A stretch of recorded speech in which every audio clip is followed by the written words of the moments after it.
I'm going to show you how to take your videos from looking and sounding like this to this. Look how much better that is. Yeah, I know I've got a jumper on as well. It's not one of the tips. You don't have to wear a jumper. It was just getting cold, so I thought I'd put a jumper on. So in this video, I'm going to cover everything from the obvious to the not so obvious, including lighting, framing, camera settings, audio, and a lot more. So make sure that you watch the whole video so that you don't miss anything. I'll also be showing you what gear I use and some alternatives as well. And I'll link everything down below in the description so you can go and have a look for yourself. Before we start though, I just want to point out that you don't need all this stuff. You can get by with just your smartphone or your camera, whatever camera you've got, and the natural light from your window. But there are obvious advantages to having better audio and video quality, as well as a pleasing background for people to watch. These are all just ideas for you to have a go at and experiment with. Obviously do things your way. You might have branding that you need to stick to, certain colours in your logos that you want to replicate on your background or your foreground. So please bear in mind this is all just personal taste, and you can take these ideas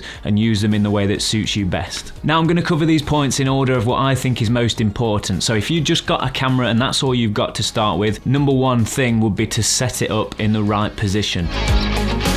So at the moment you've got your camera, you might have it set up on a pile of books or a little mini tripod like this, or a bigger tripod. You're going to want to know where to put it. So probably rule of thumb is you have it just below eye level and pointing slightly up. In fact, I've probably got it a little bit low. I would say it's probably about my shoulder height at the moment, and it's just pointing up slightly. If you're doing tutorial videos, it makes you seem a little bit bigger and gives you a bit more authority and people are looking up towards you. So that's a general rule. But if you're doing like a makeup tutorial video or something like that, I know there's different flattering angles that people like.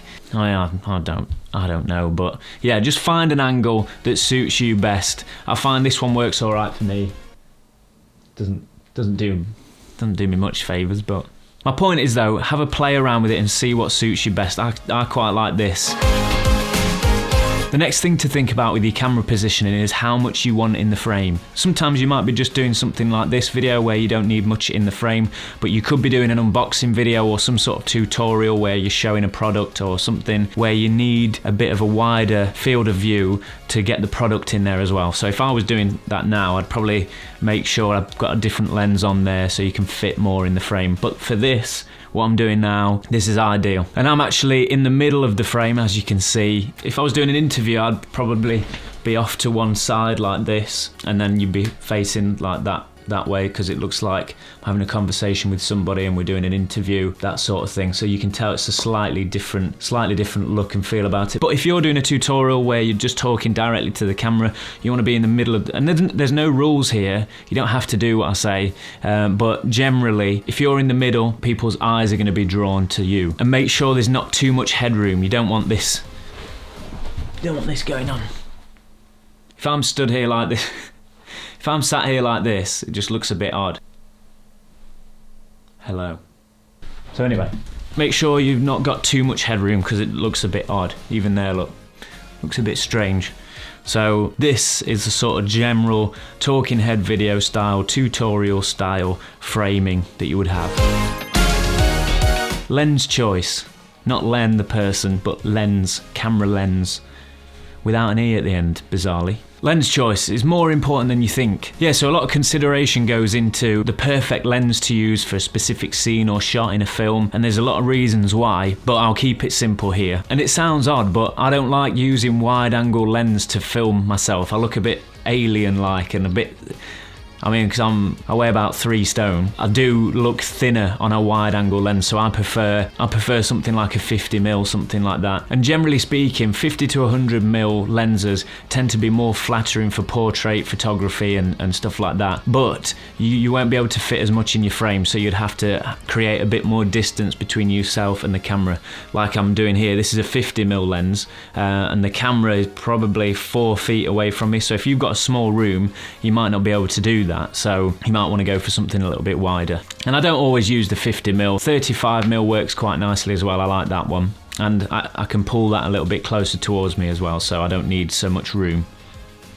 I'll just show you an example of what I look like on the Canon 10mm lens. When I talk about alien-like, you'll know what I mean. I'm an alien.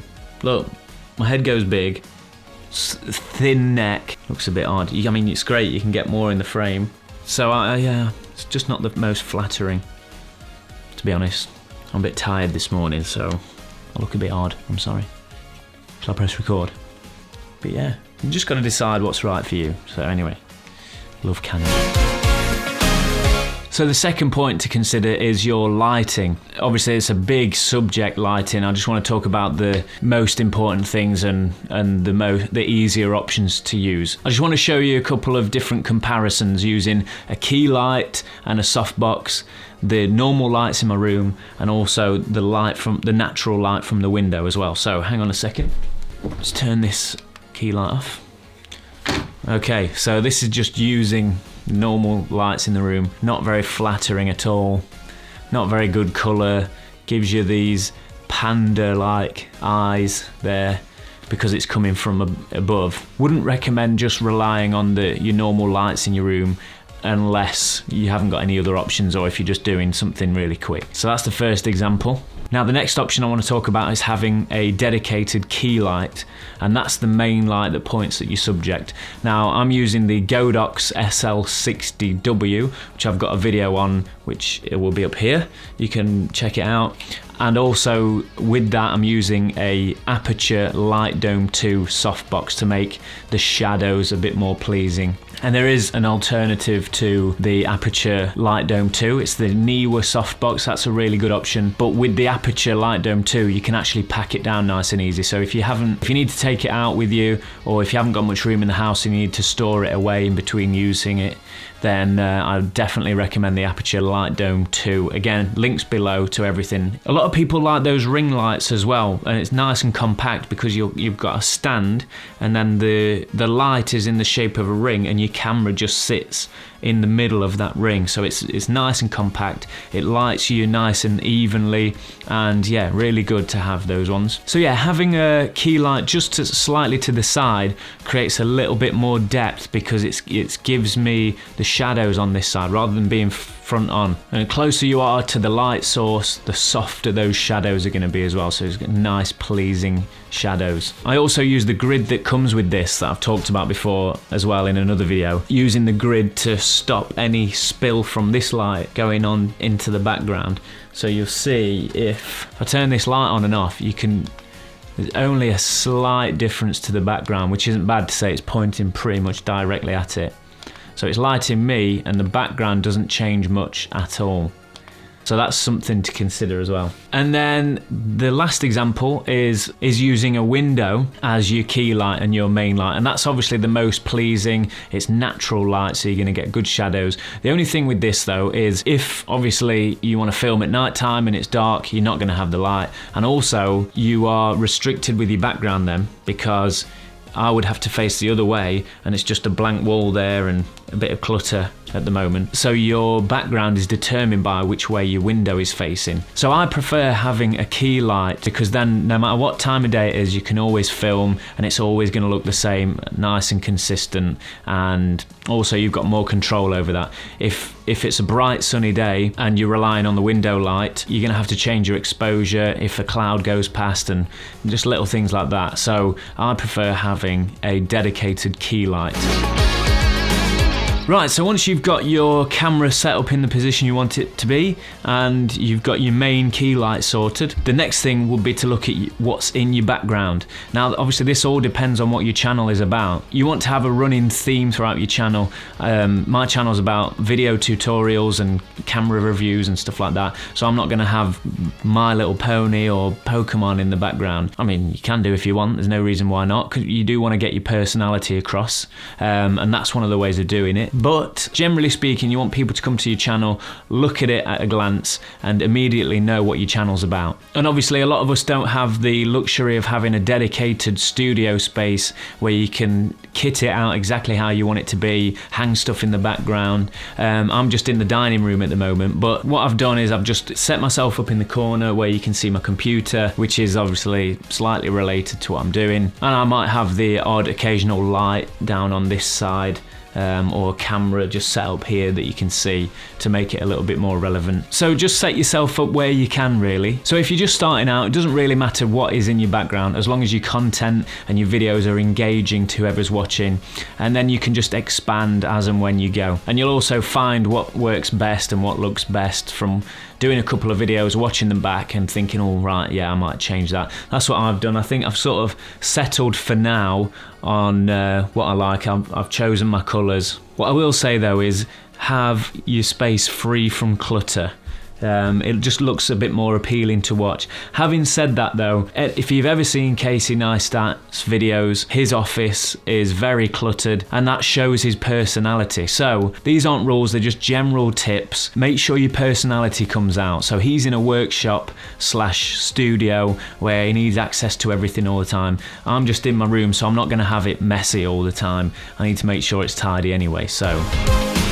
So once you've got your background sorted, you're happy with how it looks, you can then think about lighting the background. I've gone for a panel light because it just the light seems to spread a little bit more evenly with the panel lights. I've got it high above me there so it doesn't shine too much on me. It is a little bit. In fact, I'm going to move it. There we go. So that should keep some of the blue off me. I don't mind it a little bit, but anyway, so panel light. Here's a little before and after. So this is without the panel light in the background. You can get away with this no problem, it looks fine, but again, just having that on just injects a little bit more professionalism and personality into your videos. So before and after. And obviously I've got a blue gel over the top of this and you can change colours as and when, so you don't have to stick to the same thing obviously. I'm just going for the blue at the moment because I think it looks good. One thing I will say though is be careful with lighting your background, because if you go too bright on the background it can be distracting. If you've ever seen a video where people are stood in front of their window, the light from the window is blasting through and it's a little bit difficult to watch because it's so bright and you're trying to focus on the person, and yeah, it's just a little bit distracting. Okay, still on the subject of lighting, accent lights. This is just a little bonus tip really. So an accent light is a light that illuminates something in the background. Now I've chosen to illuminate this speaker and my little coffee. I think the Sony has chosen not to focus on it because it's a Canon lens and it doesn't like it. So anyway, you choose an object in your background to highlight, and I've chosen to highlight this speaker over here and the mug, as I've said. It just adds a little bit more pop to the image. Let me turn it off and you'll see what I mean. Right, so this is without the accent light. Let me go over here so you can see. So that's alright, it's still okay. But when we've got the accent light on, it just adds another focus point without being too distracting. So I really like that. It does make a difference. So what I'm using is the Andy Cine R1 RGB light. I talked about this in another video. Again, I'll put a link up here so you can go and have a look at the video. Really good light this. It's really small so you can hide it away. They won't know it's there, but it makes a big difference in your videos. So worth checking out this. And the next point, depth of field. That's the nice blurry background that you get. In this frame here, I'm in focus just about because the Sony's having trouble, but I'm in focus, the background is a bit blurry, and that gives me a bit of separation from the background so you can focus on me than if everything else was in focus as well. So obviously the closer, this is f1.8, and if I was a little bit closer, you can see the closer I get, the blurrier the background becomes. It'd be a shame to work so hard on the background and then it's all blur and you can't see it anyway. And you might have some sort of art. Just smashed my computer in the face. And you might even have some sort of artwork that you want people to see in the background, and if that's blurry, there's no point in having it. You might have some cool items on a shelf in the background that you want people to see. So depending on what your preferences are, think about what it is that you want to display in your whole image, and that'll determine what you want in focus in your video. Okay, so this is what it's like with everything in focus a bit more. I've had to turn the ISO up because it gets a little bit darker when you change the f-stop. So yeah, you can see, obviously focus is easier, stays in focus easier. You can see my background a bit more, probably see the dust on my desk as well, which isn't great. But so here's a little side by side of the depth of field and the difference. Now the next point that makes a considerable difference to your videos without realizing it until you do sort of a before and after is the audio. It's something you really want to get right, and there's a big difference which you'll hear, hopefully, if you've got headphones on or playing it through some decent speakers. If you can, invest in an external microphone. Something like the Rode Video Micro is perfect. Great for the price, amazing little microphone for the price. Comes with this little dead cat muffler, whatever you want to call it. Helps with wind noise if you're doing a lot of videos outside. And also it's auto turn on and turn off, so you don't have to worry about draining your batteries if you forget to turn it off like I've done in the past. You can mount it on top of the camera, or you can put it on a stand like I've got here. But yeah, great option. I think they're around £40. So I recommend one of these, definitely. I'm using the Rode Video Mic Pro Plus at the moment for this here, and I've got it mounted here on a boom arm, and it's just out of frame. Just out of frame there. And as well, so obviously the camera's about 4 feet away from me and the microphone's all the way here. I've got an extension cable. There we go, I've got an extension cable plugged in. So really, you want to get the microphone as close as possible to you so that it doesn't pick up as much noise and reverb from the walls. So the closer you can get it to you, the better.